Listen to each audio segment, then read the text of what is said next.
नमस्कार, मैं गीता। आप देख रहे हैं खबर हिंदुस्तान। तो चलिए नजर डालते हैं अब तक की खबरों पर। भारत का पाकिस्तान में 23 अक्टूबर को मेलबर्न स्टेडियम में होगा पहला मुकाबला।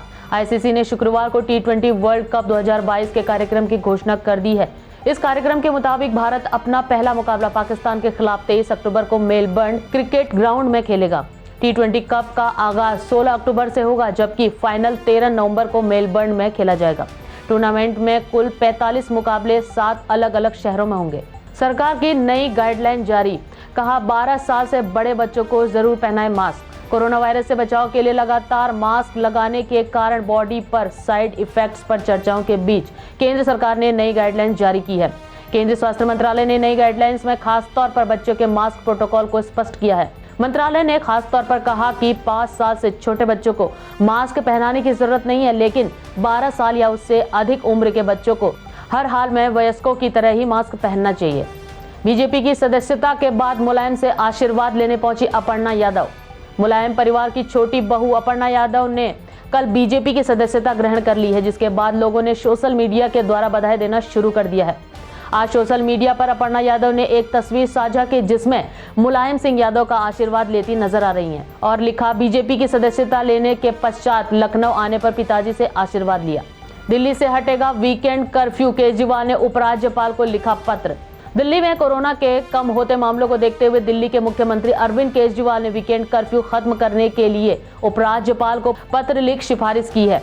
प्रस्ताव में मुख्यमंत्री ने निजी कार्यालयों को 50% क्षमता के साथ खोलने की अनुमति मांगी है।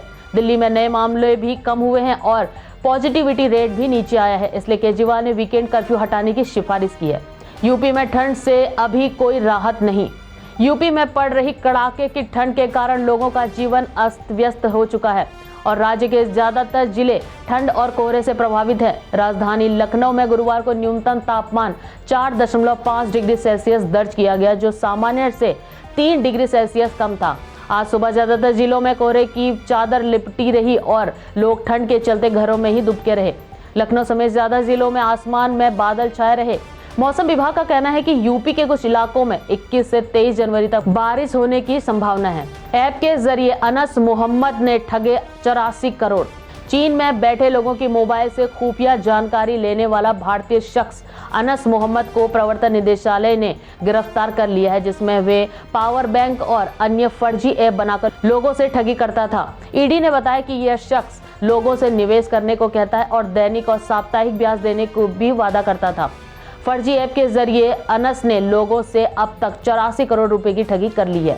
अक्षर पटेल ने जन्मदिन के मौके पर गर्लफ्रेंड से की सगाई। अक्षर पटेल ने 20 जनवरी को अपने 28वें जन्मदिन के जश्न का मौका तब और दुगना कर लिया जब उन्होंने गर्लफ्रेंड मेहा को सगाई की अंगूठी पहनाई। इस खास मौके पर अक्षर और मेहा के परिवार के लोगों के अलावा कुछ करीबी रिश्तेदार भी मौजूद रहे।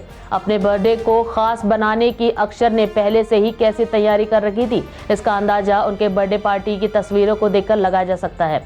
भारतीय ऑलराउंडर अक्षर पटेल चोट के चलते फिलहाल टीम इंडिया से दूर है। प्रतापगढ़ में कमरे में आग लगने से जिंदा जले 2 भाई। प्रतापगढ़ में दिल दहला देने वाला हादसा सामने आया है। बता दें कि संदिग्ध परिवार में आग लगने से 2 भाई जिंदा जल गए। गुरुवार देर रात अचानक हुई घटना से अफरा तफरी मच गई। चीख पुकार सुनकर परिजन आए और अस्पताल लेकर चले गए। यह घटना संग्रामगढ़ के भुलना का पूर्वा की है। कहा जा रहा है कि कमरे में दोनों सगे भाई बैठे थे, तभी अचानक अज्ञात कारणों से कमरे में आग लग गई। पुलिस जांच में जुट गई है। फिलहाल कारणों का अभी कोई पता नहीं चल पाया है। बीजेपी के रंग में दिखे निहरवा, बोले 2022 में योगी, 2027 में भी योगी।